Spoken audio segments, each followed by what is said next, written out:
Imagine you're at your sister's housewarming party, surrounded by laughter, music, and celebration, when she hands you a cocktail with that perfect smile of hers. But something in her eyes doesn't match the warmth. What if one split-second decision to swap glasses with her husband saved your life but nearly cost his? Yeah, this story goes to places you won't expect. Before we jump back in, tell us where you're tuning in from, and if this story touches you, make sure you're subscribed, because tomorrow I've saved something extra special for you.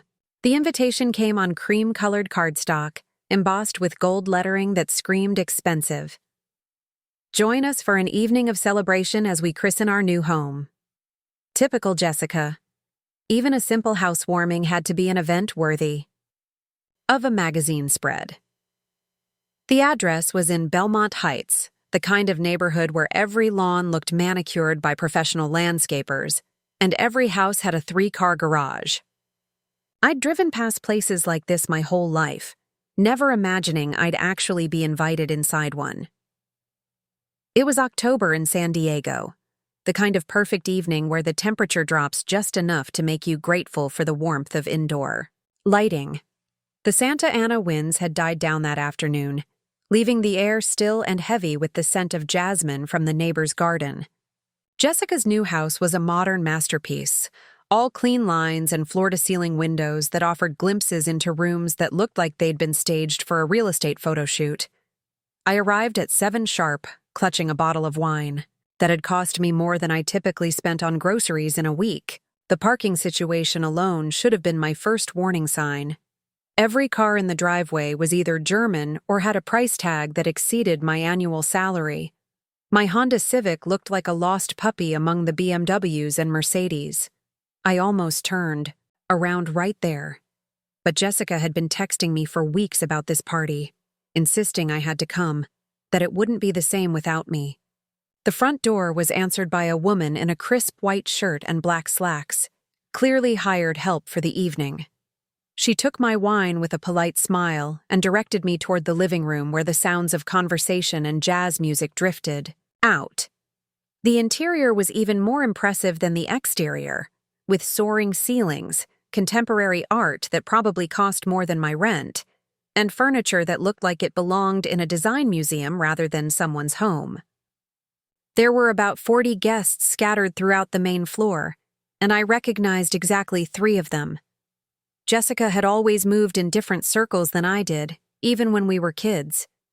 She'd been the one with the perfect grades, the scholarships, the internships that led to the kind of career that afforded houses in Belmont Heights. I'd been the one who struggled through community college, worked retail jobs to pay for classes, and was still figuring out what I wanted to be when I grew up at 28. Jessica spotted me before I'd even made it fully into the living room. She glided over in a dress that probably cost more than my monthly car payment. Her dark hair swept into an elegant updo that showcased diamond earrings that caught the light every time she moved her head. She'd always been beautiful, but success had given her a polish that made her almost intimidating. "Emma!" she exclaimed, pulling me into a hug that smelled like expensive perfume and hair product. "I'm so glad you made it. I was starting to worry you'd changed your mind." I forced a smile. "Wouldn't miss it. The house is incredible, Jess. You've really outdone yourself." She beamed, the kind of smile that reaches your eyes when you're genuinely proud of something. "Thank you. It's been a labor of love, that's for sure. Come on, let me introduce you to some people." The next hour was a blur of names I forgot as soon as I heard them. Handshakes with people who looked through me rather than at me, and conversations about stock portfolios and vacation homes in Aspen. I found myself gravitating toward the edges of groups, nursing a glass of champagne that tasted better than anything I'd ever had, but somehow felt wrong in my mouth. Every time I tried to contribute to a conversation, it became clear that I didn't belong in their world of private schools and country club memberships. Jessica appeared at my elbow just as I was considering making an excuse to leave early. "You look like you need rescuing," she said with a laugh. "These parties can be overwhelming. I remember feeling the same way when David first started bringing me to his work events. David was her husband, a successful real estate developer who looked like he'd stepped out of a men's fashion magazine. I'd met him a handful of times, over the past 2 years, and while he was always polite, there was something about him that made me uncomfortable. Maybe it was the way he looked at Jessica, like she was a possession rather than a partner. Or maybe it was the way he spoke to service staff, with that barely concealed impatience that suggested he viewed them as beneath his notice. Speaking of David, Jessica continued, he's been asking about you. He's curious about your photography work. I glanced around the room until I spotted him near the kitchen, deep in conversation with 2 other men in expensive suits. My photography isn't exactly at the level of what you have hanging on these walls, I said, gesturing toward a piece that looked like it belonged in the Museum of Modern Art. Don't sell yourself short, Jessica said, her voice taking on that tone she'd used since we were kids when she was trying to make me feel better about something. You have talent. You just need the right opportunities. There was something in her voice that made me look at her more closely. Her smile was still in place, but there was something behind her eyes that I couldn't quite read. It reminded me of the expression she'd worn in high school when she was plotting something, usually something that would benefit her while making it look like she was helping someone else. Actually, she said, brightening as if she'd just had an idea. I should make you a drink, something special. I've been experimenting with this new cocktail recipe, and I'd love to get your opinion. Preparing and narrating this story took us a lot of time, so if you are enjoying it, subscribe to our channel. It means a lot to us. Now, back to the story. Before I could protest that I was fine with the champagne, she was already leading me toward the kitchen. The space was a chef's dream, with granite countertops, professional-grade appliances, and a wine fridge that probably cost more than my car. Jessica moved around it like she belonged there, pulling bottles from various cabinets, and measuring ingredients with the precision of someone who'd clearly done this before. This is called a midnight rose, she said, adding what looked like cranberry juice to a cocktail shaker filled with ice. It's got vodka, elderflower liqueur, and a few secret ingredients that I'm not telling anyone about. She worked with practiced efficiency, shaking the mixture with theatrical flair before straining it into 2 identical crystal glasses. The liquid was a deep ruby color that caught the light beautifully, and she garnished each glass with a twist of lime and a single blackberry that looked almost too perfect to be real. One for you, she said, handing me the glass closest to where I was standing, and one for me. She picked up the second glass and raised it in a toast, to new beginnings and fresh starts. I lifted my glass to meet hers, but something made me pause. Maybe it was the way she was watching me with an intensity that seemed disproportionate to the moment, or maybe it was the faint scent that rose from the glass, something that didn't quite match what I'd watched her put into the shaker. It was subtle, almost medicinal, like the smell of a hospital or a pharmacy. Everything okay? Jessica asked. Her voice light, but her eyes sharp. Yeah, just admiring your handiwork, I said, forcing another smile. It's beautiful. Well, don't just admire it, she laughed. Taste it. I'm dying to know what you think. That's when David appeared in the kitchen doorway, loosening his tie with the air of someone who was ready for the evening to wind down. Ladies, he said, his voice carrying that smooth tone that had probably closed 1,000 real estate deals. What are we celebrating over here? I made Emma one of my signature cocktails, Jessica said, turning toward him with the same bright smile she'd been wearing all evening. Want to try it? I made extra. David's eyes flicked between the 2 glasses, and for just a moment, I thought I saw something pass between him and Jessica. A look that lasted maybe half a second but felt loaded with meaning I couldn't interpret. Sure, he said, reaching for the glass in Jessica's hand. I could use something stronger than champagne. Actually, I said, the words coming out before I'd fully formed the thought, why don't you take mine? I haven't touched it yet. I held out my glass toward David, and something flickered across Jessica's face. It was gone so quickly that I might have imagined it, but for just an instant, she looked almost panicked. "Don't be silly," she said, her laugh sounding forced. "I made that one specifically for you. David can have mine if he wants to try it." But David had already taken the glass from my hand, his fingers brushing mine briefly as he accepted it. "Thanks, Emma. Cheers to Jessica's hospitality." He raised the glass and took a generous sip, his expression immediately brightening. "That's excellent, Jess. What did you call it?" "Midnight Rose," Jessica said, but her voice sounded strained. She was watching David with the kind of focus usually reserved for car accidents or natural disasters.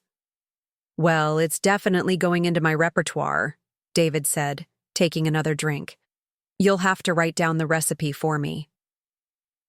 The conversation continued around me, but I found myself studying Jessica's face. The animation from earlier had drained away, replaced by something that looked almost like resignation. She kept glancing at David's glass, then at her watch, with the kind of nervous energy that suggested she was counting down to something. 20 minutes later, I was in the middle of a stilted conversation with one of David's business partners, when I heard Jessica's voice rise above the general murmur of party conversation. "David, are you feeling all right?" I turned to see David leaning heavily against the kitchen island, one hand pressed to his forehead. His face had gone pale, and there was a sheen of sweat on his skin that hadn't been there before. "I'm fine," he said, but his voice sounded thick, like his tongue wasn't working quite right. "Just a little dizzy, probably need some air." Jessica was at his side immediately, her hand on his arm with what appeared to be genuine concern. "Maybe you should sit down," she suggested, guiding him toward one of the bar stools. "You don't look well." Other guests had started to notice the commotion, and conversations were trailing off as people turned to watch what was happening. David tried to wave them off, but his coordination seemed off, his movements loose and uncontrolled. "I think I need to lie down," he mumbled, attempting to stand up from the stool. That's when his legs gave out completely. The sound of David hitting the floor was like a starting pistol. Jessica screamed, several women gasped, and chaos erupted as everyone tried to help or get a better view of what was happening. Someone shouted for someone else to call 911 while David lay on the kitchen floor, his breathing shallow and his skin taking on a grayish tinge that scared everyone in the room. I found myself kneeling beside him, checking his pulse the way I'd learned in a long-ago CPR class. His heartbeat was irregular, too fast one moment and too slow the next. Jessica was crying, real tears that streaked her makeup and made her look younger and more vulnerable than I'd seen her in years. "What happened?" she kept asking over and over. "He was fine just a minute ago. What could have caused this?"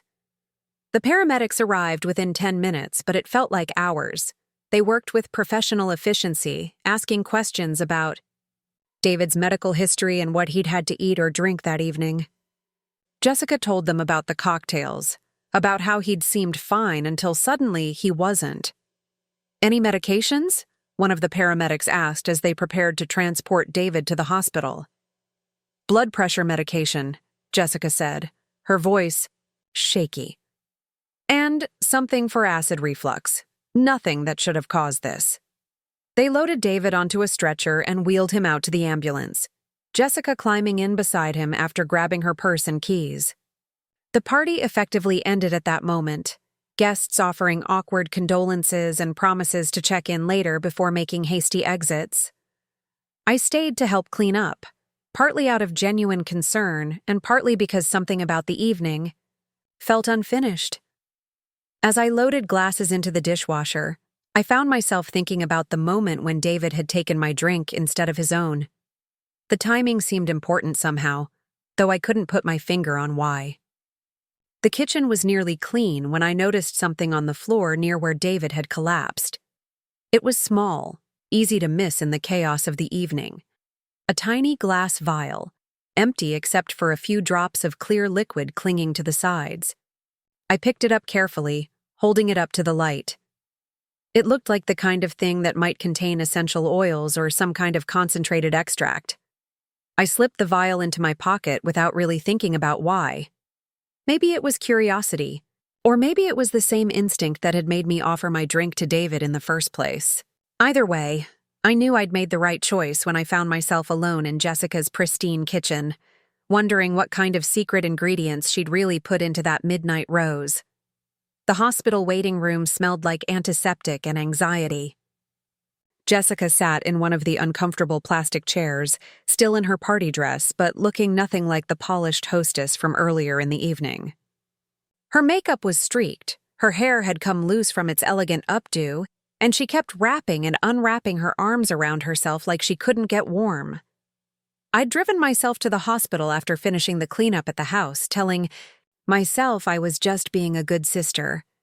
But as I watched Jessica stare at the floor with hollow eyes, I couldn't shake the feeling that there was more to this story than a sudden illness at an otherwise perfect party. "Any word from the doctors?" I asked, settling into the chair beside her. She shook her head without looking up. "They're running tests. Blood work, cardiac monitoring, neurological assessment. They said it could be hours before they know anything definitive." Her voice was flat, emotionless in a way that seemed wrong for someone whose husband had just been rushed to the emergency room. I'd seen Jessica handle crises before, and she was usually the type to take charge, make lists, demand answers from anyone in authority. This passive waiting didn't seem like her. "Did David seem off to you earlier today?" I asked, trying to keep my voice casual. "Before the party, I mean. Any complaints about not feeling well?" Jessica finally looked at me, and there was something in her expression that made me wish I hadn't asked. "No," she said slowly. "He was fine. Excited about the party, actually. He'd been looking forward to showing off the house." She paused, worrying her lower lip between her teeth in a gesture I remembered from childhood. "Emma, can I ask you something?" "Of course." "Why did you give David your drink? I mean, I'd made it specifically for you. It seemed strange that you'd just hand it over to him." The question hung in the air between us, and I realized I didn't have a good answer. At the time, it had felt like a spontaneous gesture of politeness, but now, with David lying in a hospital bed and that empty vial in my pocket, it felt like something more significant. "I don't know," I admitted. "It just seemed like the right thing to do in the moment. Why do you ask?" Jessica shrugged, but there was tension in her shoulders that suggested the question wasn't as casual as she was trying to make it seem. "Just curious. You're usually not one for grand gestures." The comment stung, partly because it was true, and partly because of the way she said it. Like my lack of dramatic flair was somehow a character flaw. I was about to respond when a doctor in scrubs approached us, his expression serious but not grim. "Mrs. Martinez?" he said, addressing Jessica. "I'm Dr. Chen. I've been treating your husband." Jessica stood up so quickly she nearly knocked over her chair. "How is he? Is he going to be okay?" "He's stable," Dr. Chen said, and Jessica's shoulders sagged with relief. "We've managed to get his vital signs back to normal, and he's conscious now. However, I need to ask you some questions about what he consumed this evening." "What kind of questions?" Jessica asked, but there was something guarded in her voice. "We found elevated levels of several substances in his blood work that suggest he may have ingested something beyond normal food and alcohol. I'm not talking about street drugs," he added quickly, seeing Jessica's shocked expression. "But there are compounds present that are typically found in certain medications, particularly sedatives and muscle relaxants." My hand unconsciously moved to my pocket where the small vial rested against my fingertips. "What kind of compounds?" I asked before Jessica could respond. Dr. Chen looked between us, clearly trying to determine how much information to share. Without going into too much detail, we found traces of benzodiazepines and what appears to be a dissociative anesthetic. In combination with alcohol, these substances can be extremely dangerous. But David doesn't take anything like that. Jessica said, her voice rising. I told the paramedics he's only on blood pressure medication and something for acid reflux. Nothing that would show up as sedatives. That's what concerns us, Dr. Chen said gently. These substances had to come from somewhere. Is it possible he could have taken something by mistake?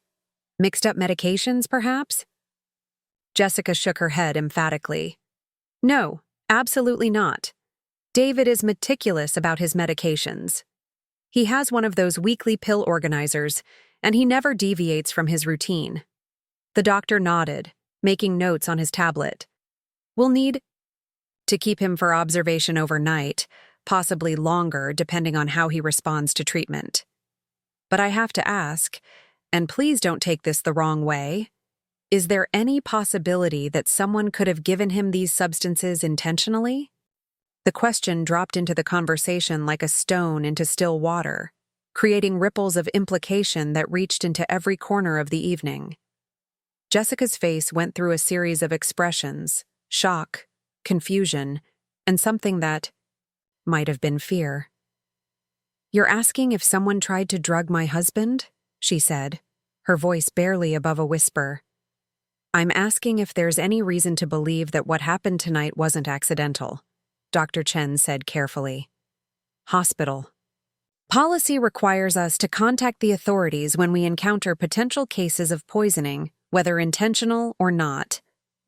Jessica sank back into her chair like her legs wouldn't support her anymore.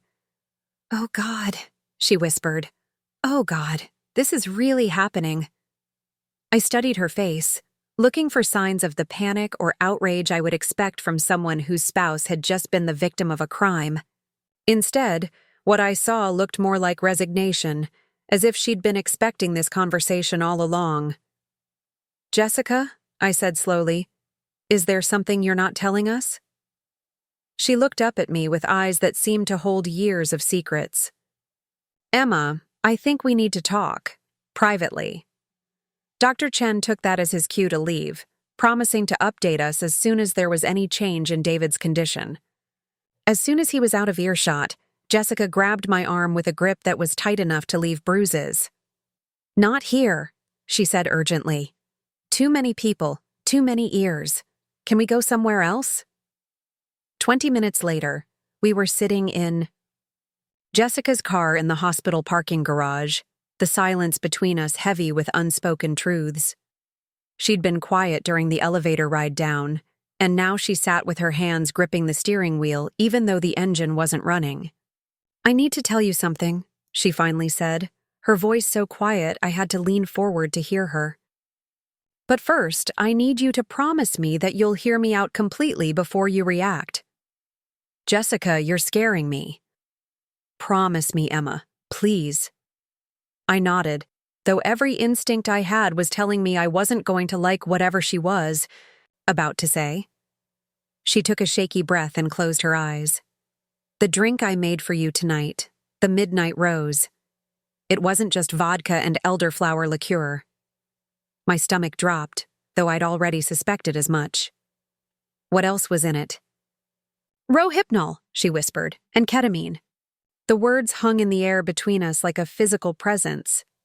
I felt dizzy, nauseous, like the world had shifted on its axis, and I was still trying to find my balance. You tried to drug me, I said, and it wasn't a question. Yes. Why? Jessica finally opened her eyes and looked at me, and what I saw there was a mixture of guilt, fear, and something that looked almost like relief. Because I needed you to disappear, Emma, and I knew you'd never go willingly. The words hit me like a physical blow, and for a moment, I couldn't breathe. My sister, the person who had shared a bedroom with me for 16 years, who had braided my hair before school pictures and helped me with homework when I was struggling, had just admitted to trying to drug me. The reality of it was so surreal that part of me wondered if I was dreaming, if this was all some elaborate nightmare that I'd wake up from in my own bed. I don't understand, I managed to say, though my voice sounded foreign to my own ears. What do you mean, disappear? Jessica's hands were shaking now, and she pressed them against her thighs to try to still them. I mean permanently, Emma. I needed you gone from my life, from David's life, from everything we've built together. The parking garage felt like it was closing in around us. The fluorescent lights buzzed overhead, casting harsh shadows that made Jessica's face look gaunt and unfamiliar. I tried to process what she was telling me, but it felt like trying to solve a puzzle with half the pieces missing. "But why?"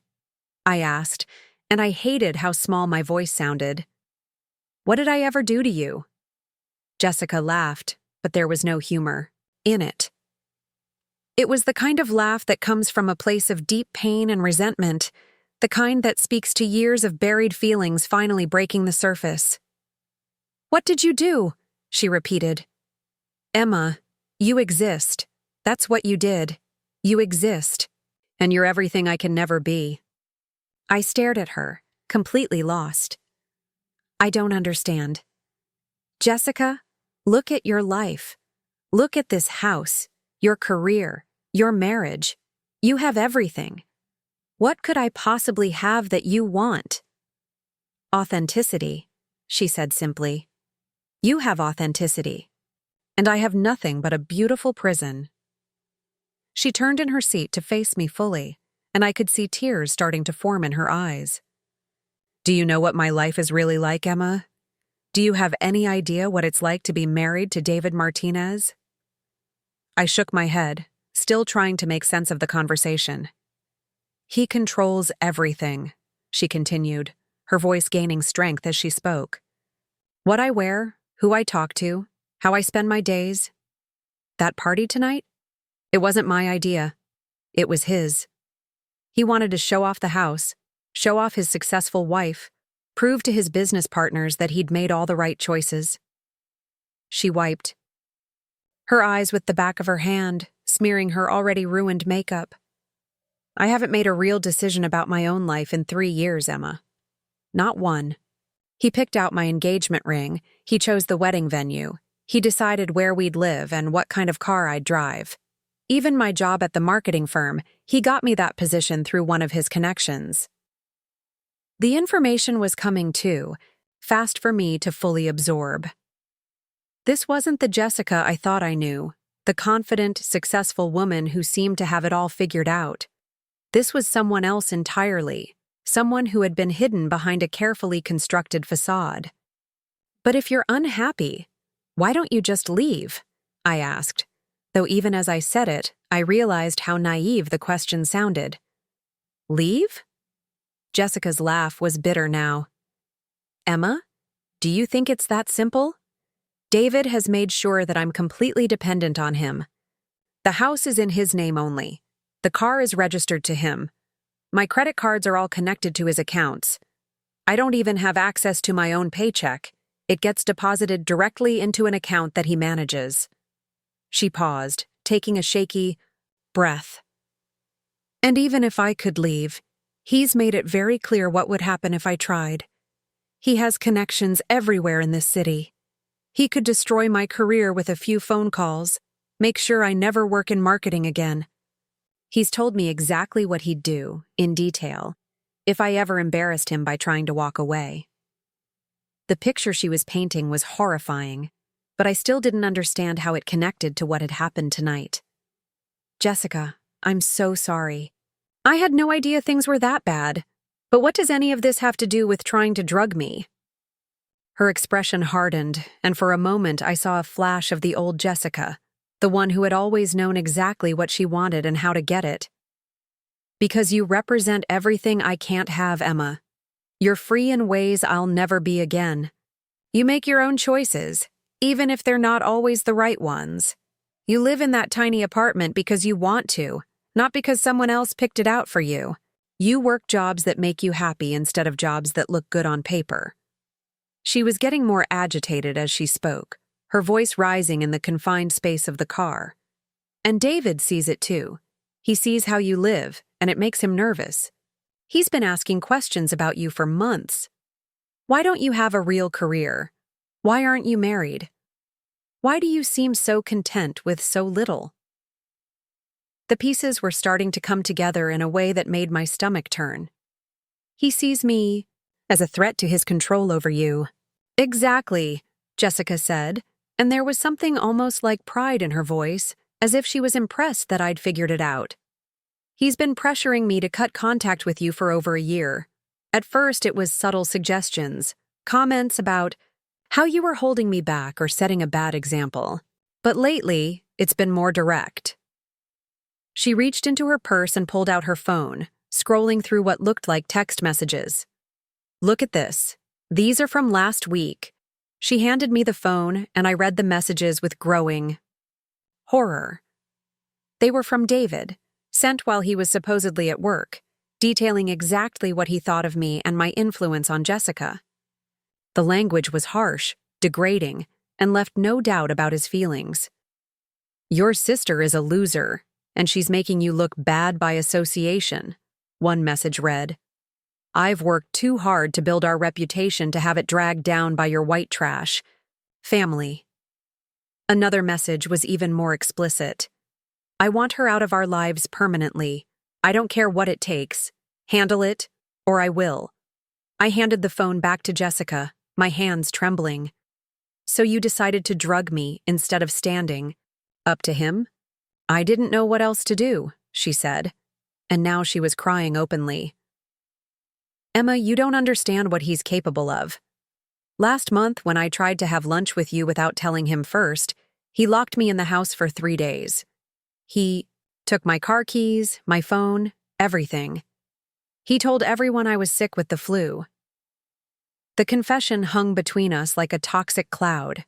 I wanted to comfort her, to tell her that everything would be okay, but I couldn't get past the fact that she had been willing to drug me rather than ask for help. What was your plan? I asked quietly. If David had drunk my drink instead of your cocktail, what were you going to do when I collapsed? Jessica's face crumpled. I was going to say you'd had too much to drink, that you'd always been unstable. David had a whole story prepared about your history of substance abuse, your inability to hold down steady employment, your pattern of making poor decisions. She paused, wiping her nose with a tissue from her purse. The plan was to take you to a private clinic that David had already arranged, somewhere out of state, where they specialize in long-term treatment for people with severe addiction and mental health issues, the kind of place where people go for months or even years. The full scope of what they had planned hit me like a physical blow. You were going to have me committed. It was supposed to be temporary, Jessica said quickly, as if that made it better. Just long enough for David to feel secure in our marriage, for him to stop seeing you as a threat. I thought maybe after a year or two, when things had settled down, I could figure out a way to get you released. A year or two? I repeated, incredulous. Jessica, do you hear yourself? You were planning to steal years of my life because your husband doesn't like me. I know how it sounds, she said miserably. But Emma, you don't understand the pressure I've been under. David isn't just controlling. He's dangerous. I've seen what happens to people who cross him. There was a woman at his office who filed a harassment complaint against him last year. Within a month, she'd lost her job, her apartment, and her custody of her kids. He has connections everywhere. I stared at her, this person who shared my DNA but felt like a complete stranger. So instead of finding a way to escape or asking for help, you decided to sacrifice me. I was trying to protect both of us, she insisted. If I had refused to handle the situation, David would have done something much worse to you. At least my way, you would have been safe, just removed from the equation. The rationalization was so twisted that I didn't know how to respond. Part of me understood that Jessica was also a victim in this situation, trapped in an abusive marriage, with a man who controlled every aspect of her life. But another part of me couldn't get past the betrayal, the fact that she had been willing to drug me and have me institutionalized rather than trust me enough to ask for help. There's something else, Jessica said quietly, and I braced myself for another revelation. This wasn't the first time. My blood ran cold. What do you mean? 6 months ago when you came to dinner at our house, Remember how sick you got? You thought it was food poisoning. I remembered that night vividly. I'd spent hours vomiting, convinced I'd eaten something bad. Jessica had been so attentive, bringing me water and crackers, offering to drive me to the emergency room. I'd thought she was being a caring sister. You drugged me then too? She nodded, unable to meet my eyes. It was a test run. David wanted to see how you'd react to a smaller dose, how quickly the substances would take effect. We needed to know the timing for when we did it for real. The betrayal felt complete now. Not only had she planned to destroy my life, but she'd already been practicing, using me as a test subject for her husband's sick scheme. I felt nauseous, violated in a way that went beyond the physical. "How could you do this to me?" I whispered. "I'm your sister. We grew up together. We shared everything." "I know," Jessica said, and her voice was barely audible. "I know, and I'll never forgive myself for it. But Emma, you have to understand, I didn't have a choice. David made it clear that if I didn't handle the situation, he would. And his version wouldn't have involved a private clinic and long-term treatment. His version would have involved you disappearing permanently." The threat was clear, and I felt a chill run down my spine. I was beginning to understand the depth of David's control over Jessica and the extent to which he was willing to go to maintain that control. "So what happens now?" I asked. "David is in the hospital, probably going to survive thanks to the fact that he drank my glass instead of his own. Your plan has fallen apart completely. What do you think he's going to do when he finds out you failed?" Jessica's face went pale.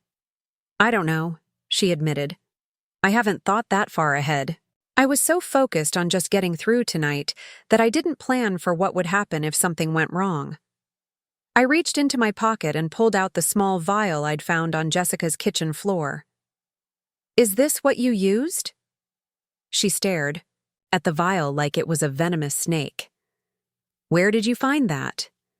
"On your kitchen floor, near where David collapsed. You must have dropped it in all the chaos."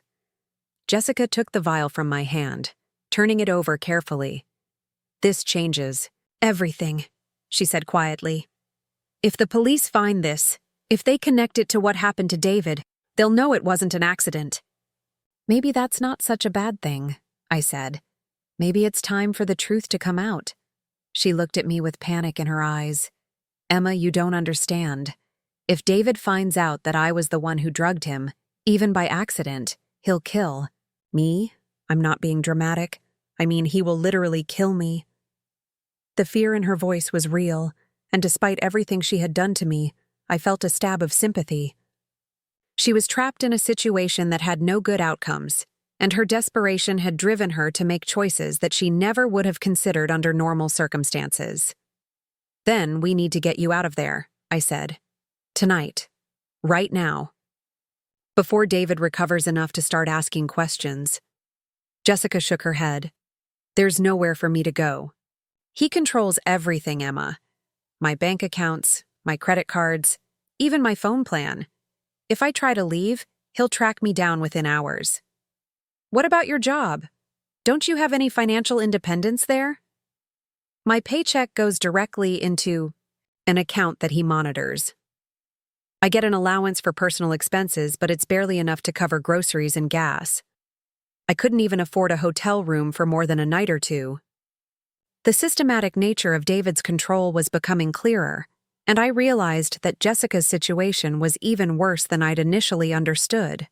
She wasn't just in an unhappy marriage, she was being held prisoner by someone who had methodically stripped away every avenue of escape.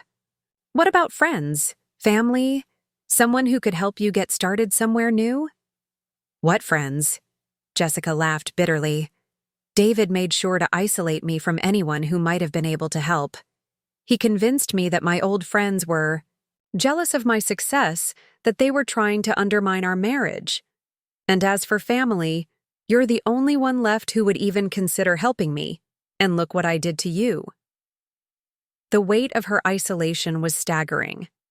David had constructed a perfect prison, one that looked like a dream life from the outside, but was actually a nightmare of control and manipulation. And Jessica had been so thoroughly conditioned to accept it that she'd been willing to sacrifice her own sister rather than try to break free. "There has to be something we can do," I said. "Some way to get you out of this situation safely." Jessica was quiet for a long moment, staring out the windshield at the concrete wall of the parking garage. When she finally spoke, her voice was steady in a way it hadn't been all evening. "There might be," she said slowly. "But it would require you to trust me, even after everything I've done. And it would be dangerous for both of us." I studied her face, looking for signs of deception or manipulation. But what I saw was someone who had finally decided to fight back against her circumstances. Someone who was ready to take a risk for the chance at freedom. "What did you have in mind?" She turned to face me fully, and for the first time all evening, I saw a glimpse of the sister I remembered from childhood, the one who had been fearless and determined, who had never backed down from a challenge. "We're going to destroy David Martinez," she said quietly. "We're going to take everything he's built and tear it down piece by piece. And then we're going to make sure he can never hurt anyone else the way he's hurt me." The determination in her voice was infectious, and despite everything that had happened between us, I felt a spark of the old connection we'd shared as kids. Jessica might have betrayed me, but she was still my sister. And now she was asking for my help to escape a situation that could have destroyed both of our lives. "How?" I asked. She reached into her purse and pulled out a small digital recorder, the kind that's barely bigger than a thumb drive. "I've been documenting everything for the past 6 months," she said. "Every threat, every incident of abuse, every illegal thing David has done or talked about doing. I have hours of recordings, Emma. Enough to put him away for years." She paused, looking directly into my eyes. "But I need help to make sure the evidence gets to the right people without David finding out I'm the source. If he discovers what I've been doing before the authorities can act, I won't live to see him arrested." The plan was risky, potentially dangerous, and would require us to work together, despite the massive breach of trust that had occurred between us.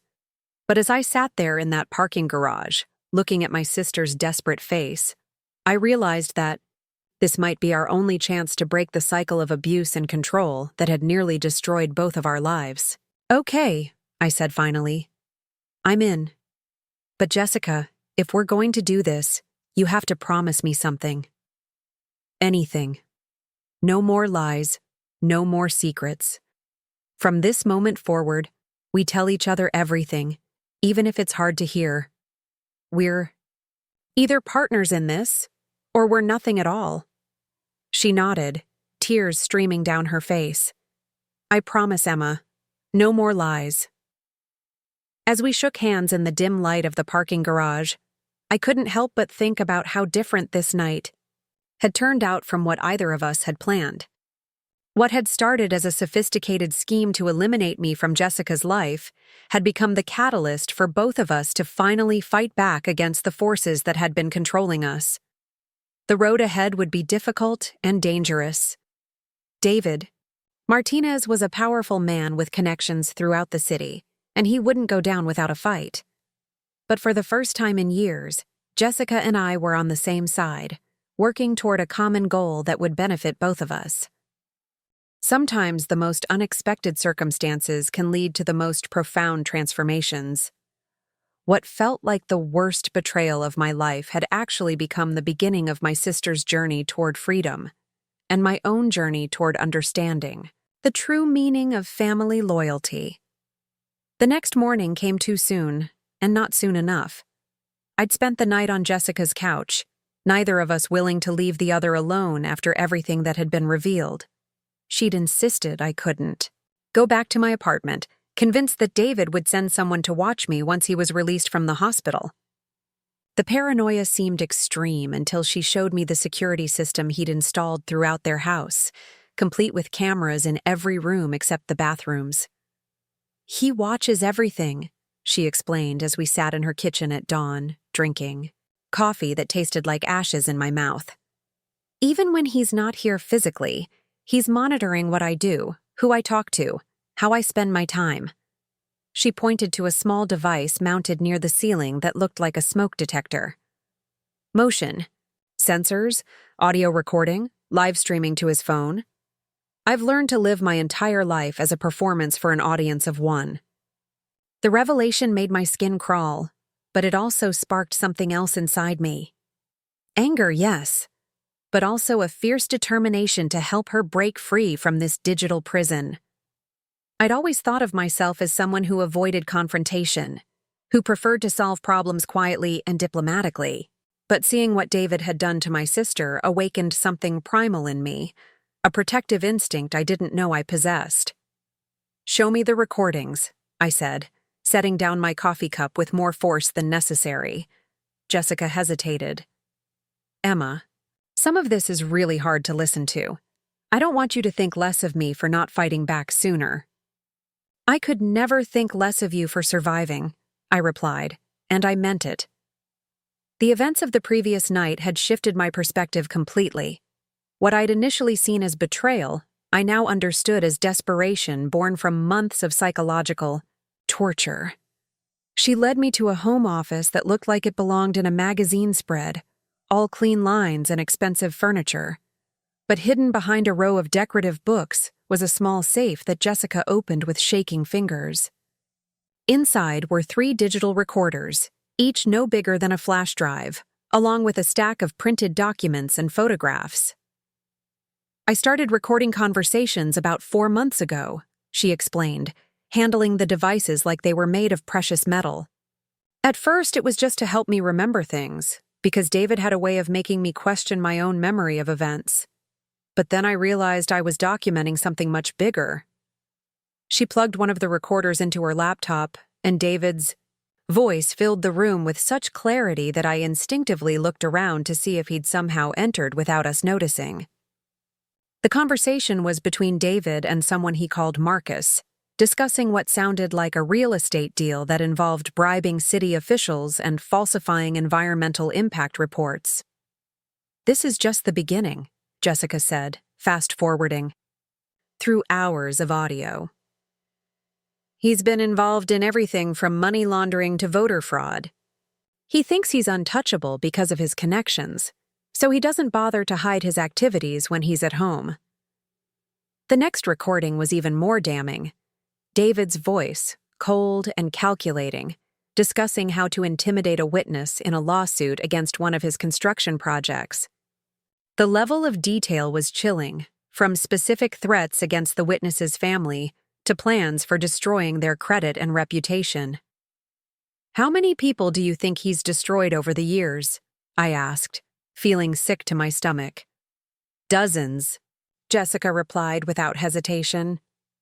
"Maybe hundreds. He keeps a list in his office of people he calls problem solved. I photographed it last week."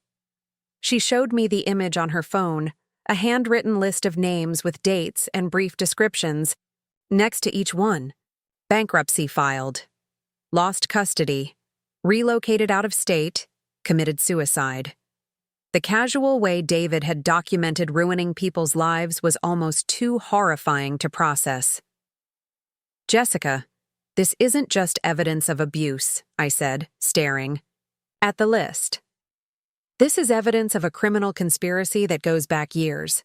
David isn't just controlling you, he's been systematically destroying anyone who threatens his business interests."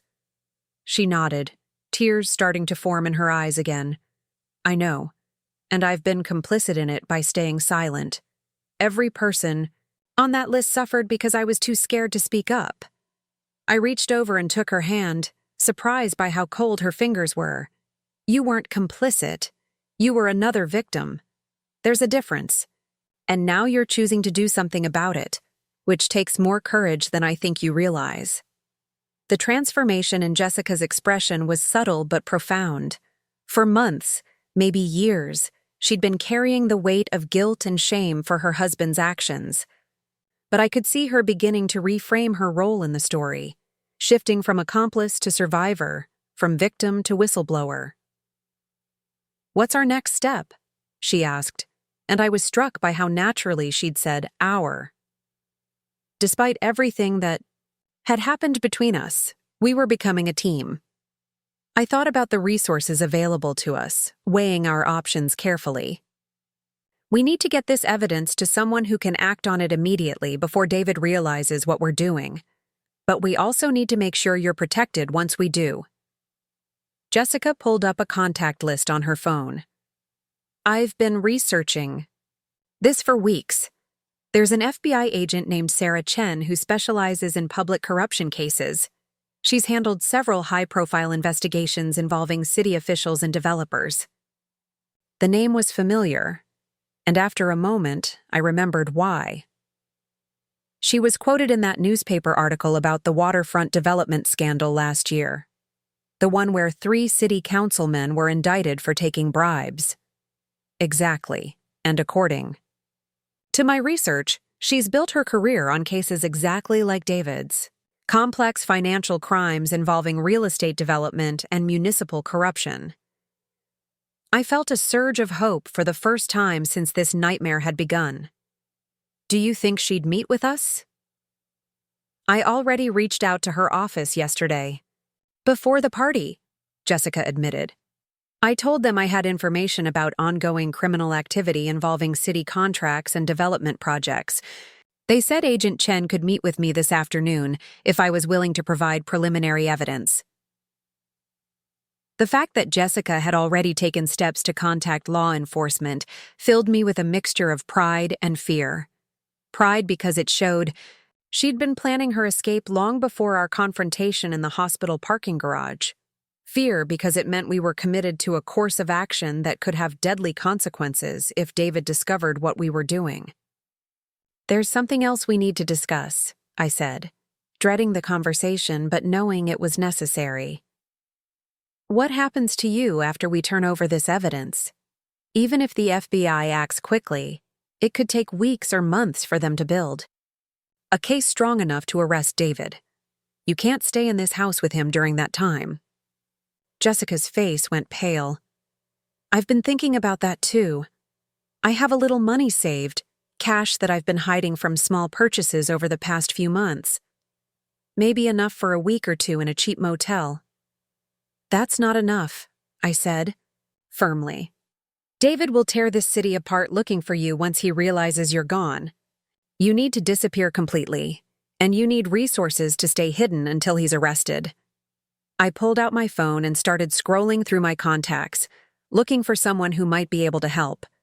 My life hadn't exactly prepared me for harboring fugitive family members, but I had a few friends who lived unconventional lifestyles and might be willing to assist in unusual circumstances. "What about Rachel?" I said, stopping at a name I hadn't called in months. "She lives in that commune up in Oregon, completely off the grid. No credit cards, no internet, no way for David to track you there." Jessica looked skeptical. "Emma, I appreciate the thought, but I don't think I'm cut out for commune life. I've never even gone camping." "It's not about being cut out for it," I replied. "It's about staying alive long enough for the legal system to work. Rachel's place is completely self-sufficient, and they have a policy of not asking questions about why people need to disappear for a while." I could see Jessica weighing her options, calculating risks and benefits, with the analytical mind that had made her successful in marketing. After a long moment, she nodded. "Okay, call her. But Emma, I need you to understand something. If I disappear and David realizes I'm the source of the FBI investigation, he's going to come after you. He'll assume you helped me, and he won't hesitate to hurt you to get information about where I've gone." The thought had already occurred to me, but hearing it spoken aloud made it feel more real and immediate. I was about to become a target of someone who had spent years perfecting the art of destroying people who crossed him. "Then I guess we better make sure the FBI acts fast," I said, trying to project more confidence than I felt. Rachel answered. On the 3rd ring, her voice carrying the relaxed cadence of someone who'd spent the morning doing yoga in a meadow. After I explained the situation in carefully vague terms, she agreed to provide sanctuary for Jessica without asking for details. "Tell your sister she can stay as long as she needs," Rachel said. "We've helped other women escape dangerous situations before. She'll be safe here." With Jessica's immediate safety secured, we turned our attention to preparing for the meeting with Agent Chen. Jessica spent the morning copying files and organizing evidence while I researched everything I could find about FBI procedures for handling whistleblower cases. "I keep thinking about all the people who tried to stand up to David over the years," Jessica said as she burned copies of documents onto multiple flash drives. "The ones who ended up destroyed financially or worse. What makes us think we'll be any different?" It was a fair question, and one I'd been asking myself since we'd committed to this course of action. "The difference is evidence," I replied. "All those other people just had their word against his. We have recordings, documents, financial records. We have proof. And we have each other," Jessica added quietly. "I've been fighting this battle, alone for so long that I'd forgotten what it felt like to have someone on my side." The comment hit me harder than I expected. Despite the betrayal and deception that had brought us to this point, there was something healing about working together toward a common goal.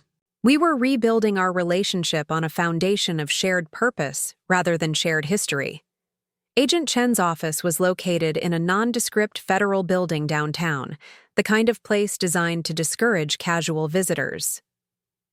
The screening process took 20 minutes, and I could see Jessica growing more nervous with each checkpoint we passed through. "Second thoughts?" I asked as we waited in a sterile conference room for the agent to arrive. "Constantly," Jessica replied. "But not about doing this. About whether I should have done it years ago, before David had the chance to hurt so many people." Agent Chen turned out to be a woman in her 40s, with the kind of intense focus that suggested she'd spent her career dealing with criminals who thought they were smarter than law enforcement. She listened to our story without interruption, taking notes on a legal pad and occasionally asking for clarification on specific details. "The audio recordings alone would be enough to open an investigation," she said, after Jessica had played several of the most damning clips. "But combined with the financial documents and the witness list, this represents one of the most comprehensive cases of municipal corruption I've seen in 15 years. Jessica leaned forward in her chair. "How long before you can arrest him?" "That depends on several factors," Agent Chen replied. "Some of these crimes fall under federal jurisdiction. Others will need to be handled by local authorities. We'll need to coordinate with multiple agencies, which takes time." "How much time?" I asked, thinking about Jessica's safety. "Realistically, 2 to 3 weeks minimum, possibly longer if David's legal team tries to challenge the evidence, or if we encounter jurisdictional issues." Jessica's face fell. "I can't stay in that house with him for 3 weeks, not knowing that you're building a case against him. He'll sense something is wrong, and when he does—" "You don't have to stay," Agent Chen said firmly. "In fact, I'd strongly recommend that you relocate immediately. We can provide witness protection resources if necessary."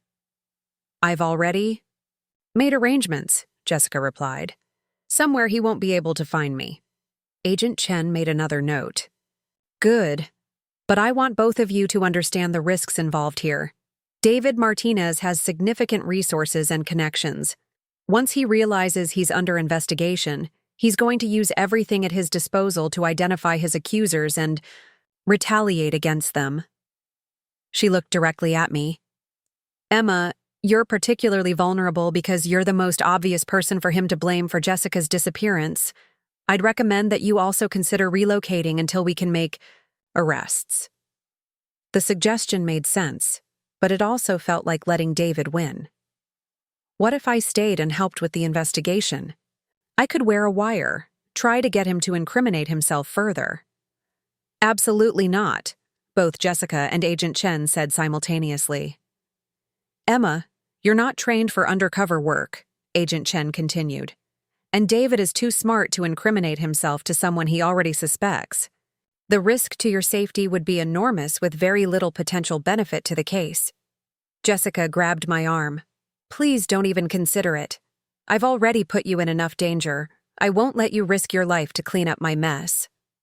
Looking at my sister's face, I realized that my desire to help with the investigation wasn't really about justice or evidence. It was about control, about feeling like I had some agency in a situation where I'd been mostly reactive. But Agent Chen was right. The risks far outweighed any potential benefits. Okay, I agreed. But I want regular updates on the case progress. And I want to know immediately if there are any threats against Jessica or me. Agent Chen handed us each a business card with multiple phone numbers. Call me day or night if anything feels off. David's pattern shows escalating behavior when he feels threatened, so the next few weeks are going to be critical. We left the federal building with a mixture of relief and terror. Relief because we'd finally taken action after months of Jessica suffering in silence. Terror because we'd just declared war on someone who had spent years perfecting the art of destroying his enemies. I need to go pack, Jessica said as we stood on the sidewalk outside the building. Rachel said I should plan to leave tonight if possible. I'll drive you, I offered. We can pick up my things too.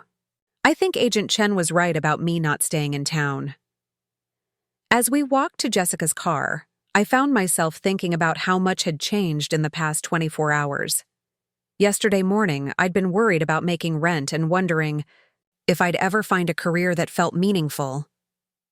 Now I was preparing to go into hiding while the FBI built a case that could potentially send my brother-in-law to prison for decades. Emma, Jessica said as we drove through the city, I know I can never make up for what I tried to do to you.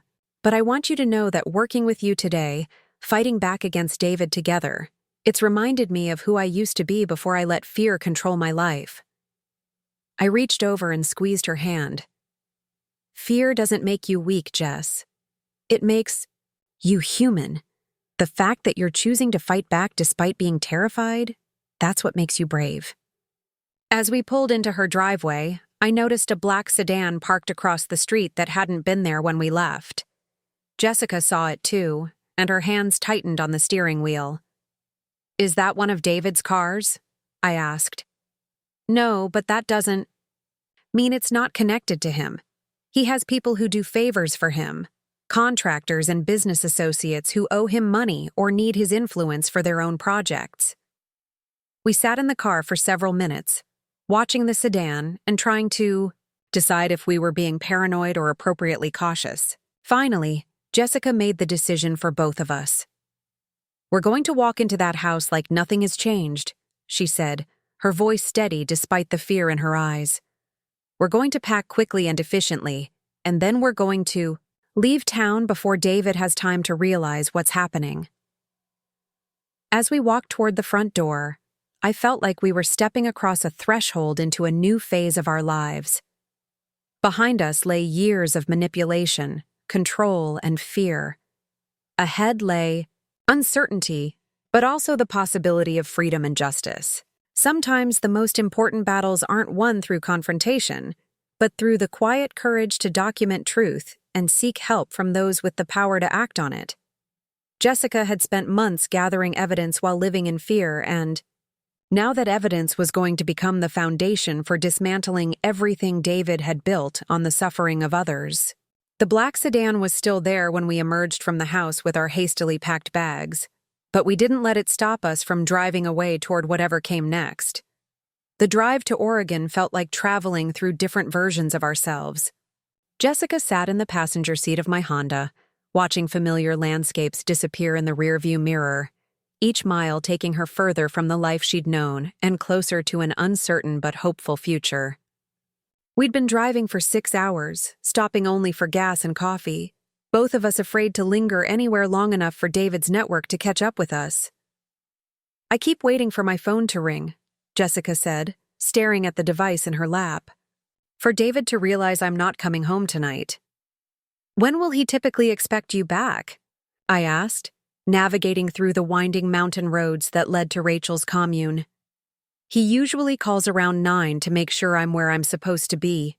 If I don't answer, or if my location services show me somewhere unexpected, he'll start making calls to find me. I glanced at the clock on the dashboard. It was already 7:30, which meant we had maybe an hour and a half before David would realize something was wrong. The urgency of our situation was becoming more real with each passing minute. "Maybe you should turn off your phone now," I suggested, "just to be safe." Jessica hesitated, her finger hovering over the power button. "Once I do this, there's no going back. No pretending this was all a misunderstanding or a temporary rebellion. This is me choosing to burn down everything I've built over the past 3 years." "Everything you built, or everything that was built for you?" I asked gently. She considered this for a moment, then powered down the phone with a decisive motion. "You're right. I didn't build that life. I was just cast in the starring role of someone else's fantasy." The physical act of disconnecting from David's surveillance seemed to transform Jessica before my eyes. Her shoulders relaxed for the first time in hours, and she took what sounded like her first deep breath of the day. It was as if she'd been holding herself rigid against constant scrutiny and could finally allow her body to remember what it felt like to exist without being watched. Rachel's commune was located on 200 acres of forest and farmland, accessible only by a dirt road that wound through towering pine trees. The main buildings were constructed from local timber and stone, designed to blend seamlessly with the natural landscape. Solar panels glinted on rooftops, and vegetable gardens stretched between clusters of small cabins that housed the community's 30-odd residents. Rachel met us at the main lodge, her gray hair braided with wildflowers and her clothes carrying the earthy scent of someone who spent most of her time outdoors. She embraced Jessica without hesitation, as if welcoming home a long-lost family member rather than a stranger fleeing domestic violence. "Welcome to Harmony Ridge," she said, her voice carrying the kind of calm that comes from years of meditation and intentional living. "You're safe here, both of you. We've been preparing a cabin for you, Jessica and Emma. You're welcome to stay as long as you need." The cabin Rachel showed us was small but comfortable, with a wood-burning stove, a kitchenette stocked with basic supplies, and windows that looked out onto a meadow where deer grazed in the early evening light. It was the complete opposite of David's sterile mansion, but Jessica seemed to find peace in its simplicity. "I haven't lived anywhere without security cameras in 3 years," she said, running her hand along the rough-hewn walls. I'd forgotten what privacy felt like. That first night, we sat by the fire in Jessica's cabin, sharing stories with some of the other residents who had come to welcome her to the community. Many of them had their own histories of escaping difficult situations, though they respected our privacy enough not to ask for details. Instead, they offered practical advice about adjusting to off-grid living and emotional support for the transition period. "The hardest part isn't learning to live without electricity or running water," said Maria, a woman in her 50s who had arrived at Harmony Ridge 2 years earlier. "It's learning to live without fear. When you've been controlled for so long, freedom can feel almost overwhelming at first." Jessica nodded, recognizing the truth in Maria's words. "I find myself wondering what David is doing right now, whether he's looking for me, what he'll do when he finds out I'm gone. It's like he's still controlling my thoughts, even though I'm hundreds of miles away." "That's normal," replied Thomas, a former corporate lawyer who had given up his high-stress career to live at the commune. "The psychological effects of abuse don't disappear just because you've removed yourself from the abusive situation. Healing takes time and intentional effort." Over the following days, I watched Jessica begin the slow process of rediscovering who she was beneath the layers of control and manipulation that had defined her recent years. She participated in the community's daily activities, learning to tend the gardens, prepare meals from scratch, and contribute to the collective work that kept the commune functioning. For someone who had lived in luxury for years, she adapted to the simpler lifestyle with surprising grace. "I think I've been hungry for this kind of purpose," she told me one morning as we harvested vegetables for the community kitchen. Everything in my old life felt performative, like I was playing a role in someone else's idea of success. This feels real. Meanwhile, Agent Chen kept us updated on the investigation's progress through encrypted messages sent to a secure phone Rachel had provided. David had indeed reported Jessica missing after she failed to return home, but his story to the police painted her as mentally unstable and potentially dangerous to herself.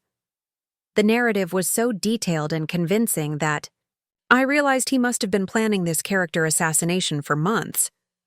"He's telling everyone that Jessica has been struggling with addiction and depression," Agent Chen reported during one of our weekly calls. "He's positioned himself as the concerned husband trying to get help for his troubled wife. It's actually quite sophisticated psychological manipulation." "Is it working?" I asked, dreading the answer. "With some people, yes.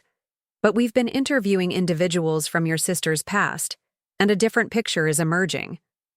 College friends who remember her as confident and ambitious.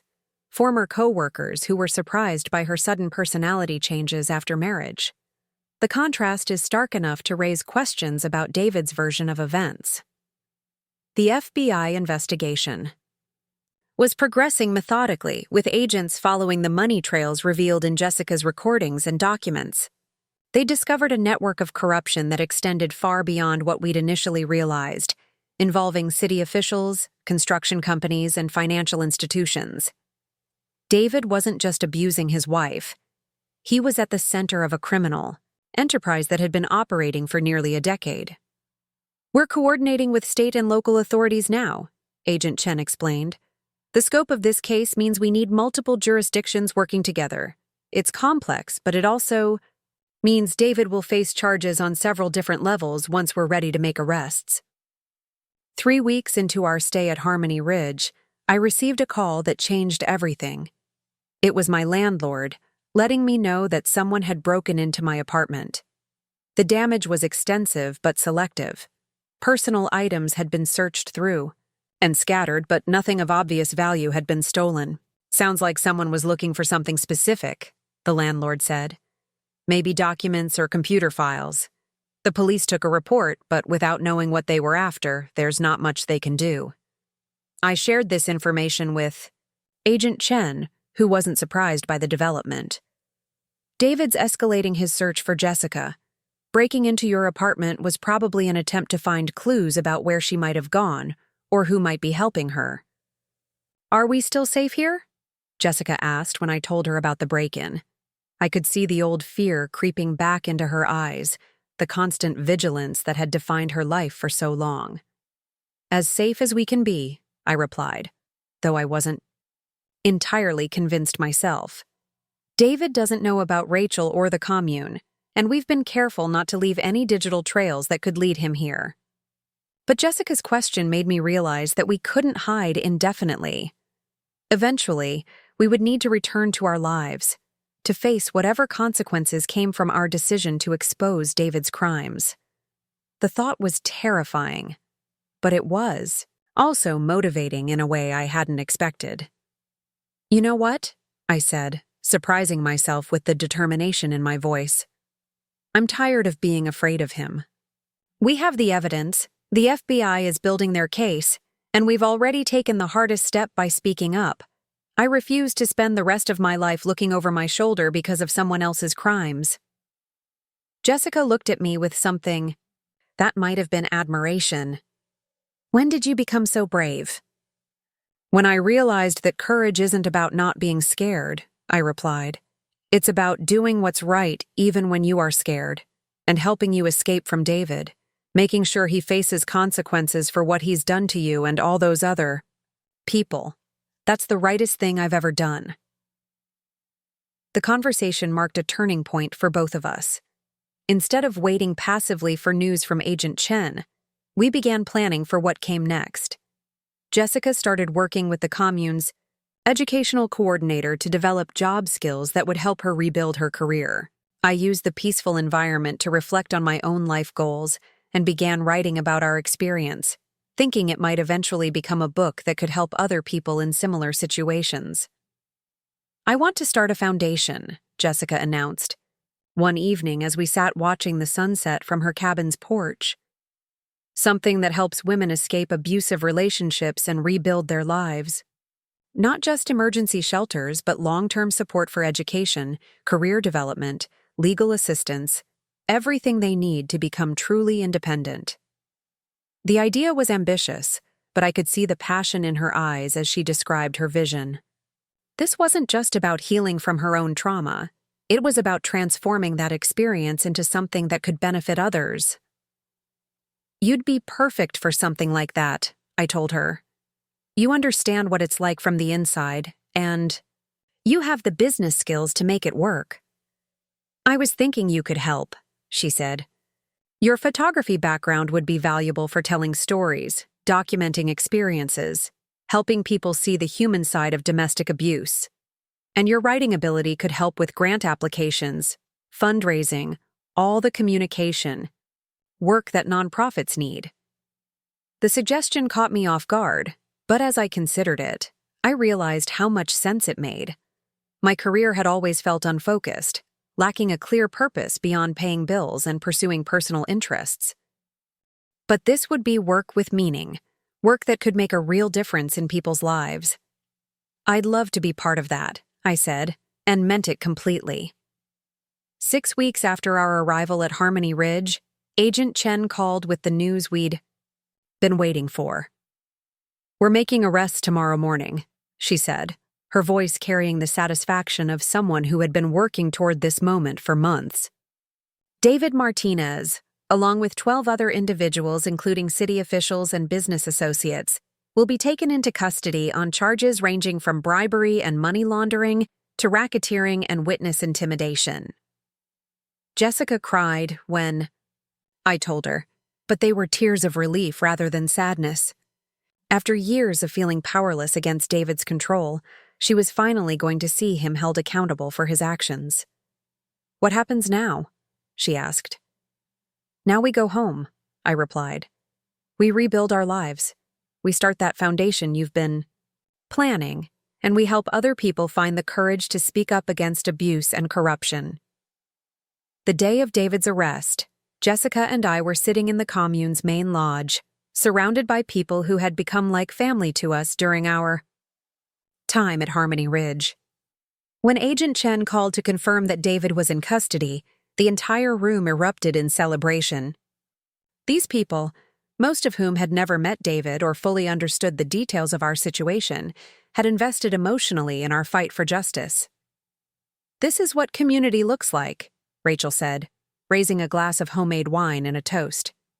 "People supporting each other through difficult times and celebrating victories together." The months that followed were a whirlwind of legal proceedings, media attention, and personal rebuilding. David's arrest had made national news because of the scope of the corruption network he'd been running. The story became a symbol of how abuse of power can operate at multiple levels simultaneously, from intimate partner violence to municipal corruption. Jessica testified at David's trial with a strength and clarity that amazed everyone who heard her. She spoke not just about the abuse she had suffered, but about the systematic way David had destroyed other people's lives to protect his interests. Her testimony was credited with helping secure convictions not just against David, but against his co-conspirators throughout the city government. "I'm not here as a victim," she said during her testimony. "I'm here as someone who refused to remain silent about injustice. What happened to me was wrong, but what David did to dozens of other people over the years was criminal, and it's time for him to face the consequences." David was ultimately sentenced to 23 years in federal prison on multiple charges. His business empire was dismantled, his assets seized to pay restitution to his victims. The ripple effects of his conviction led to reforms in city government contracting processes and stronger oversight of development projects. But perhaps the most meaningful outcome was the foundation Jessica established 6 months after David's conviction. The Martinez Foundation for Survivor Empowerment provided comprehensive support for people escaping abusive relationships, from emergency shelter to long-term educational and career assistance.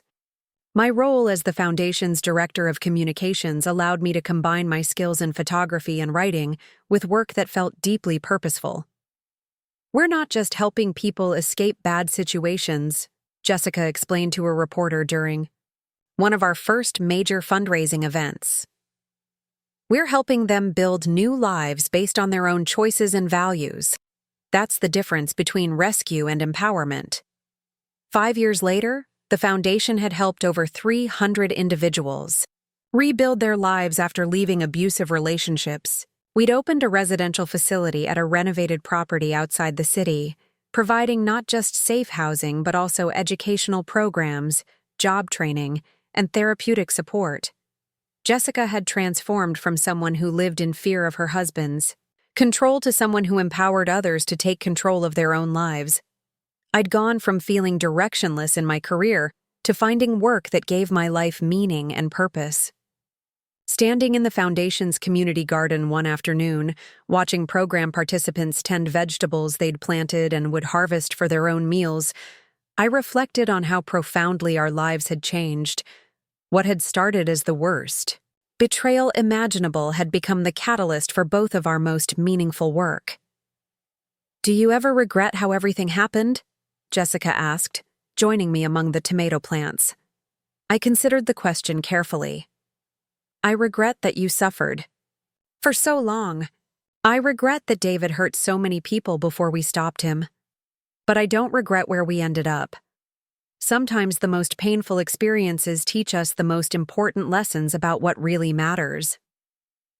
Jessica nodded, picking a ripe tomato and handing it to me. "I learned that survival isn't enough. You have to fight for the right to thrive, and sometimes you have to help other people do the same." Looking around at the garden, at the residential buildings where women and their children were learning to build lives free from fear, at the educational center where people were developing skills that would give them economic independence, I realized that this was what justice looked like. Not just punishment for those who had caused harm, but healing and empowerment for those who had survived it. The story of that night at Jessica's party, when a poisoned drink intended for me nearly killed her husband instead, had become the origin story of something much larger than either of us had imagined. What started as a desperate attempt to destroy me had ultimately led to David's downfall and the creation of an organization that was helping hundreds of people reclaim their lives. Sometimes the most profound transformations emerge from the darkest moments. When we find the courage to speak truth about injustice, to seek help instead of suffering in silence, and to use our experiences to benefit others, we discover that survival can become a foundation for helping others thrive. Our pain doesn't have to be wasted if we choose to transform it into purpose. The call came on a Tuesday morning while I was reviewing grant applications in my office at the foundation. It had been 8 years since David's conviction, and our organization had grown beyond anything Jessica and I had initially imagined. We were now operating in 4 states, had helped over 800 survivors rebuild their lives, and had become a model for comprehensive survivor support that other organizations studied and replicated. "Emma, you need to see this," Jessica said, appearing in my doorway with her laptop clutched against her chest. Her face carried an expression I hadn't seen in years, a mixture of shock and something that looked almost like excitement. I followed her to her office, where she set the laptop on her desk and turned the screen toward me. It displayed an email from someone named Catherine Morrison, the subject line reading, "You saved my life and didn't even know it." "Read it," Jessica said, settling into the chair beside me.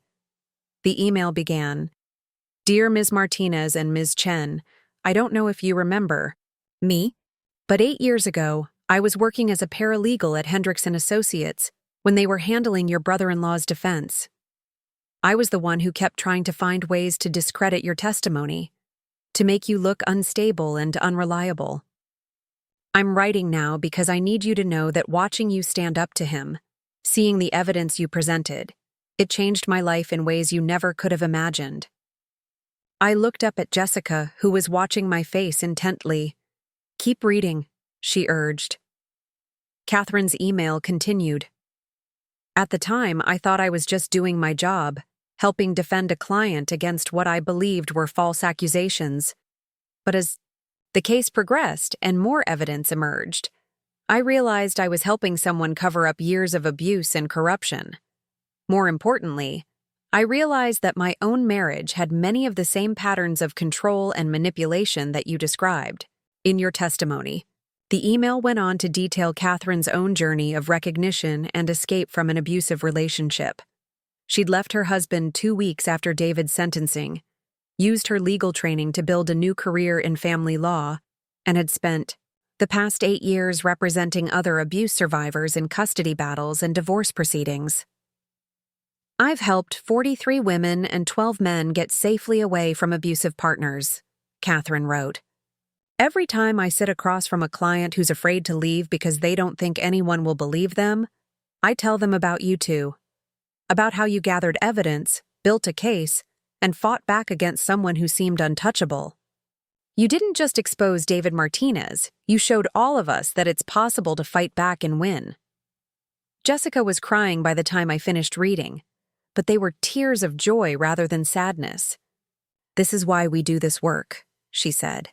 Not just to help the people who come directly to us, but to show others that change is possible. The email from Catherine was followed by dozens of others over the next few weeks. Apparently, our story had been featured in a documentary about corruption and domestic abuse that had just been released, and viewers were reaching out to share how it had impacted their own lives. Former victims who had found the courage to leave dangerous situations, family members who had learned to recognize signs of abuse, even former abusers who had been motivated to seek help and change their behavior. We're getting invited to speak at conferences all over the country, Jessica said during one of our weekly planning meetings. Universities, law enforcement training programs, corporate compliance seminars. People want to understand how abuse and corruption intersect, how they reinforce each other. The speaking opportunities represented a new phase in our work, a chance to reach audiences we'd never been able to access through the Foundation's direct services. But they also meant revisiting our story repeatedly, reliving those dark months, when we'd lived in fear of David's retaliation. Are you ready for that? I asked Jessica. Having to tell our story over and over to strangers, answering questions about the most traumatic period of your life? She considered this for a moment before responding. I used to think that moving on meant never talking about what happened, never letting it define me. But I've learned that healing doesn't mean forgetting. It means integrating your experiences into a larger story about growth and purpose. Our first major speaking engagement was at a national conference on domestic violence prevention held in Chicago. The audience included social workers, law enforcement officers, legal advocates, and survivors.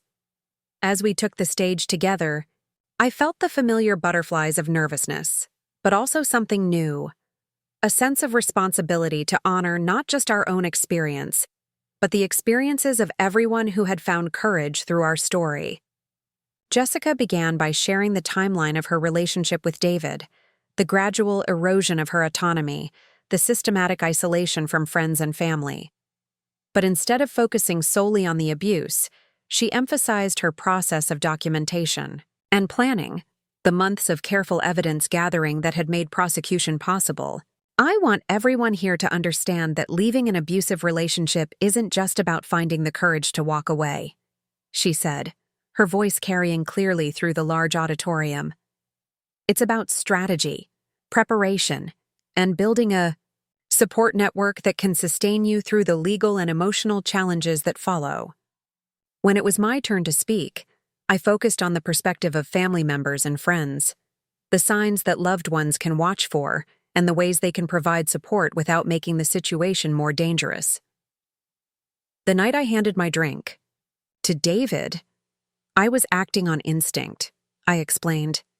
But that instinct was born from months of small observations, little things that didn't quite add up about Jessica's behavior and David's control.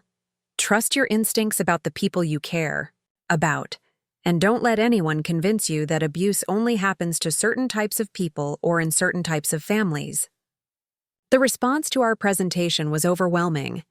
During the Q&A session, audience members shared their own stories, asked for specific advice about cases they were working on, and thanked us for providing a model of how survivors and their supporters can work together effectively. But the most impactful moment came during the break, when a young woman approached us with tears in her eyes. "My sister has been trying to get me to leave my boyfriend for 2 years," she said quietly. "I kept telling her she was overreacting, that she didn't understand our relationship. But listening to you describe those early warning signs, I think I need to start paying attention to what she's been trying to tell me." Jessica and I exchanged glances, both recognizing the significance of the moment. This woman had just taken the first step toward recognizing her own situation, not because we'd lectured her about abuse, but because we'd shared our story in a way that allowed her to see patterns in her own life. Over the following months, our speaking schedule intensified. We addressed police academies about the intersection of domestic violence and financial crimes, spoke to corporate boards about creating workplace policies that support employees in abusive relationships, and presented at medical schools about recognizing signs of abuse in patients. Each presentation brought new insights about the broader impact of our work. We learned that several law enforcement agencies had revised their training protocols based on our recommendations about investigating domestic abuse cases that might involve other criminal activity. Medical schools were incorporating our presentation materials into their curricula on trauma-informed care. Corporate HR departments were implementing new policies to support employees who needed time off or relocations due to domestic violence. "We're not just helping individual survivors anymore," I observed during one of our debriefing sessions. "We're helping institutions change the way they respond to abuse and support survivors." The realization was both exciting and daunting. Our personal story had become a catalyst for systemic change, but it also meant accepting a level of public visibility that sometimes felt overwhelming. The challenges of our increased profile became apparent when we started receiving negative attention alongside the positive responses. David's conviction had been upheld through multiple appeals, but he still had supporters who viewed him as the victim of a vindictive ex-wife and an overzealous prosecution. Online harassment became a regular occurrence, with social media accounts dedicated to discrediting our story and questioning our motives. "They're saying I made everything up to get David's money," Jessica told me after a particularly vicious week of online attacks. "Never mind that all his assets were seized by the government, and I never received a penny from his conviction." The harassment was distressing, but it also reinforced why our work was necessary. The same attitudes that allowed David to abuse Jessica for years were now being used to attack her for speaking out about that abuse. It was a reminder that changing individual circumstances wasn't enough. We needed to change cultural attitudes about abuse, power, and accountability. Our response was to become even more transparent about our work and our motivations. We published detailed financial reports showing exactly how foundation funds were used, created a documentary about our own journey that included footage from David's trial, and began partnering with academic researchers who were studying the long-term impacts of comprehensive survivor support. One of those research partnerships led to an unexpected opportunity. Dr. Amanda Foster, a criminologist at Stanford University, had been studying recidivism rates among domestic abuse survivors, comparing different approaches to post-separation support. Her preliminary findings suggested that survivors who received comprehensive, long-term assistance were significantly less likely to return to abusive relationships or enter new abusive relationships. "Your foundation's model is producing the best outcomes I've seen in 15 years of research," Dr. Foster told us during a video conference. "The combination of immediate safety planning, long-term economic support, and ongoing therapeutic services seems to be the key to helping people truly rebuild their lives." She proposed a formal research collaboration that would track foundation participants over a 10-year period, documenting their progress and identifying the most effective intervention strategies.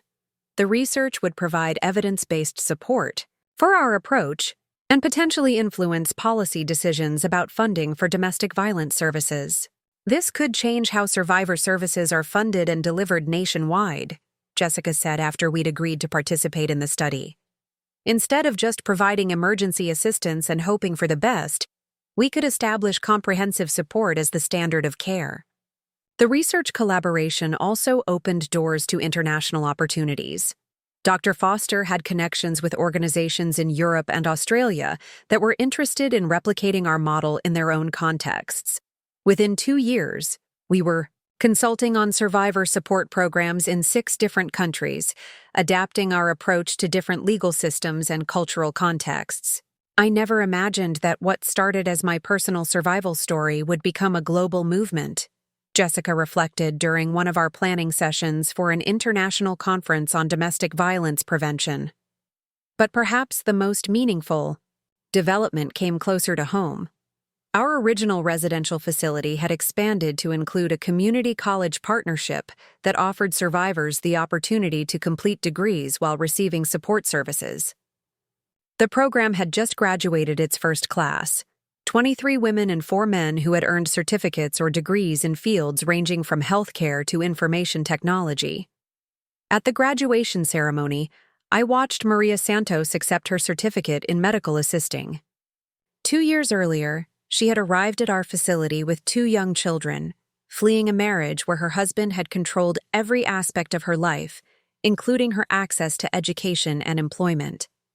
Now she was preparing to start a job at a pediatric clinic with benefits and a salary that would allow her to support her family independently. When I first came here, I didn't believe I was smart enough to go back to school, Maria said during her graduation speech. I'd been told for so long that I was stupid, that I couldn't handle responsibility, that I needed someone else to make decisions for me. This program didn't just teach me medical skills, it taught me to trust my own intelligence and capabilities. As I listened to Maria and the other graduates share their stories, I was struck by how far we'd all traveled from that night 8 years ago when Jessica had tried to drug me at her party. What had seemed like the end of everything had actually been the beginning of something none of us could have imagined. Jessica and I were no longer just sisters who had survived a crisis together. We had become partners in work that was touching lives around the world, changing policies and institutions, and demonstrating that survivor voices could be powerful forces for social change. But beyond the public impact, our personal relationship had been transformed as well. The trust that had been shattered that night in the hospital parking garage had been rebuilt on a foundation of shared purpose and mutual respect. We had learned to see each other not just as family members, but as colleagues and collaborators in work that mattered deeply to both of us. Do you remember what you said to me that night in the parking garage? Jessica asked as we stood together, watching the graduation celebration. About partners or nothing at all? I nodded, remembering the moment when everything had hung in the balance between reconciliation and permanent estrangement. I think we chose right, she continued. We're not just partners in this work. We're partners in showing the world that relationships can be rebuilt after betrayal, that families can heal from trauma, and that survivor voices deserve to be heard and believed. As the evening wound down and graduates posed for photos with their families, I reflected on the unexpected ways that crisis can become catalyst. Jessica's attempt to drug me had been born from desperation and fear, but our response to that crisis had created something beautiful and powerful. We had taken our pain and transformed it into purpose, our trauma into triumph, our survival into service. The foundation would continue to grow and evolve, reaching more survivors and influencing more institutions. Our speaking engagements would take us to new audiences who needed to hear our message. The research partnerships would provide evidence for policy changes that could benefit thousands of people we would never meet. But at its heart, our work would always be about the fundamental truth we had learned that night in the parking garage. That healing happens in relationship, that courage is contagious, and that speaking truth about injustice has the power to transform not just individual lives, but entire communities. Standing there watching Maria Santos hug her children while holding her certificate, I knew that Jessica and I had found our calling. We were no longer victims of David's abuse or survivors of his control. We were advocates, educators, and partners in a mission that had grown far beyond anything we could have planned or predicted. Sometimes the most important work emerges from the deepest wounds. When we choose to transform our pain into purpose, our trauma into advocacy, and our survival into service to others, we discover that healing isn't just personal, it's revolutionary. Up next, you've got 2 more standout stories right on your screen. If this one hit the mark, you won't want to pass these up. Just click and check them out. And don't forget to subscribe and turn on the notification bell so you don't miss any upload from us.